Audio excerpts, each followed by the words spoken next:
Happy you're still with us here at Breakfast Extra.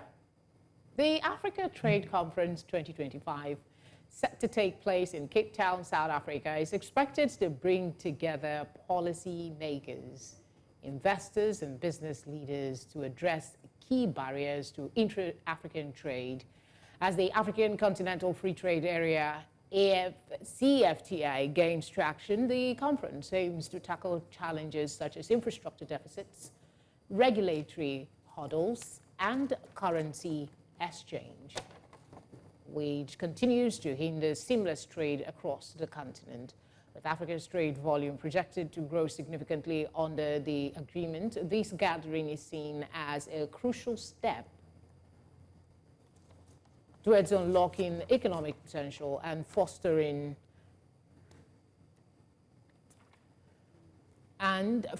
stronger regional integration. The conference, scheduled for March 25 to 27, 2025, will feature panel discussions on financing African trade, enhancing supply chains, and digital transformation in commerce.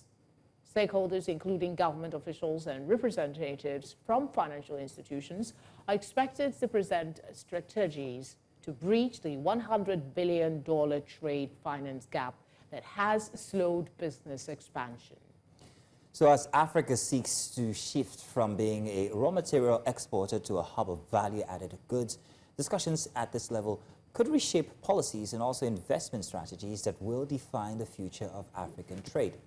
So to break this down, the significance of the conference and its expected outcomes, we're joined by Oliver Chikodzre, a trade expert, and he'll be giving us insight into what we should expect for the Africa Trade event coming up.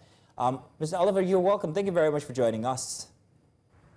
Thank you so very much to your viewers and for the opportunity.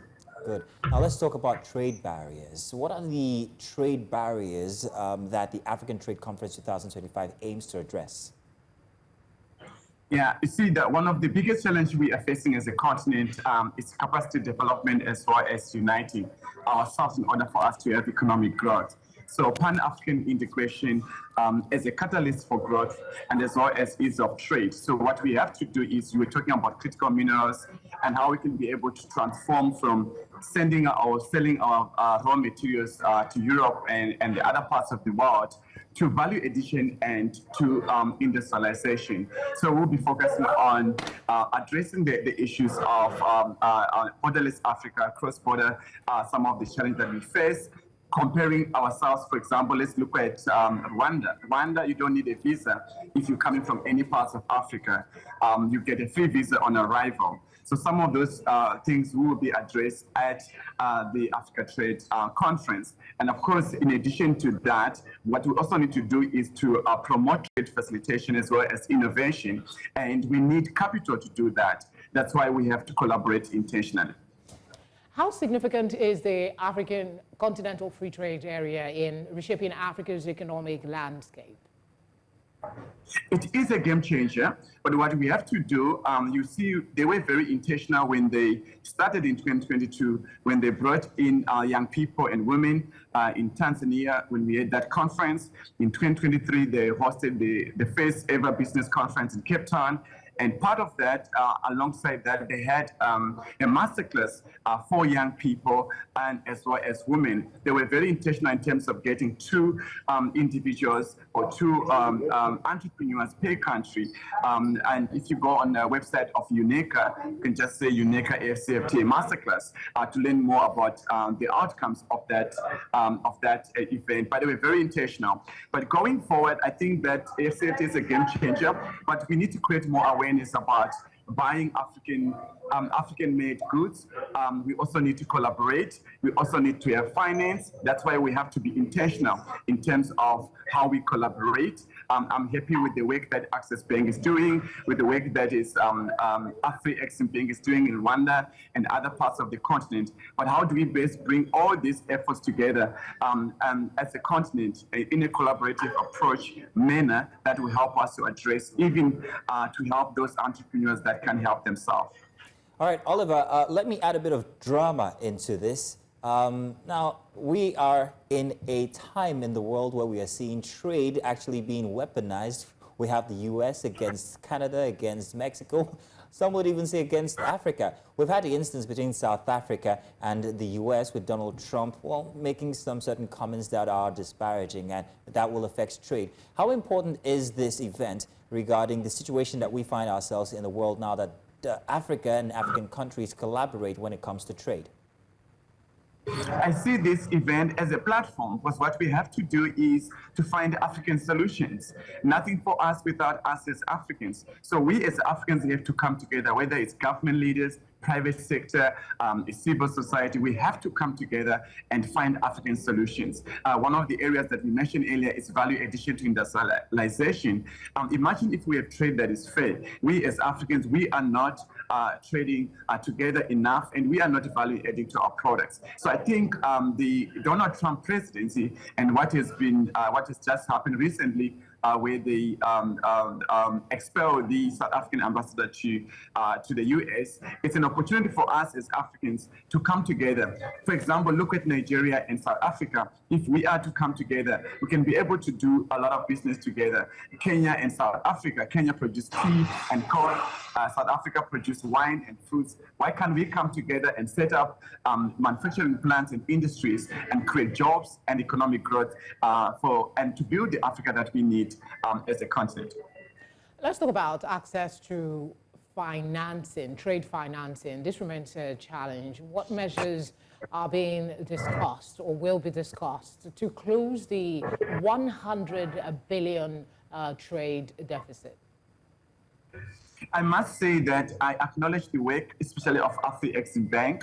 They have up to 20 million USD equity financing that they do when it comes to trade, for trade projects across the continent. I saw that Access Bank is doing more or less the same. And then we're also looking at more of a blended finance structure. So what we are saying is that let's all come together, especially from the finance perspective, fund managers, banks, investors, and business people. Let's come together and let's maybe focus on a more blended finance approach to what we face. Because one of the other challenges in Africa is how do you mitigate the risk? Or sometimes the risk is bigger. And also, Africa is not a country, it's a continent with different local dynamics. It's a land of diversity. So we have to also learn and start the local knowledge is power. And of course, capacitating. We have to capacitate our entrepreneurs, create more jobs, and of course, increase economic growth. So, Oliver, there's also the digital transformation that has been highlighted for the conference. When people think of Africa, normally we're often second when it comes to digitization. So how can technology improve Africa's trade efficiency currently? We need to build the infrastructure. For example, how do we make Africa ready for AI? I think that's a challenge. In Africa, we still have issues of a very expensive internet broadband, infrastructure development. So we have to build more infrastructure. There's electricity issues across the continent. So I think that there's a lot of engagements that we have to do. So this event should be a platform to discuss solutions and in order for us to bridge the digital gap. Because the cost of that is expensive, the infrastructure is not so good in some parts of the continent.